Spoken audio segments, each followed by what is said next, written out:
నమస్తే. నేను మీ వెంకట దివాకర్‌ని మాట్లాడుతున్నాను. ఈ మధ్యకాలంలో నాకు ఓ విషయం తెలిసింది. ఏంటంటే మీ సర్టిఫికెట్టు, మీ ఆధార్ కార్డు, పాన్ కార్డ్‌తో డబ్బులు ఇస్తున్నారని ఒక విషయం తెలిసింది.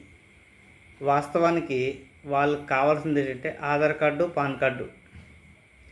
వారు మీకు జత చేయమనిది ఏంటంటే మీ 10th క్లాస్ మార్క్ లిస్ట్ కానీ, ఇంటర్మీడియట్ మార్కుల జాబితా కానీ అడుగుతున్నారు. మీ ఆలోచన అప్పుడు ఏమవుతుందంటే సర్టిఫికెట్ల మీద డబ్బులు ఇస్తున్నారనే అనుకుంటారు తప్ప అసలు విషయం ఏంటంటే ఈ ఆధార్ కార్డు, పాన్ కార్డుతో డబ్బులు ఇస్తున్నారన్న సంగతి మీకు తెలియదు. ఇది ప్రభుత్వానికి సంబంధించిన విషయం అయితే కాదు. దయచేసి అర్థం చేసుకోగలరు.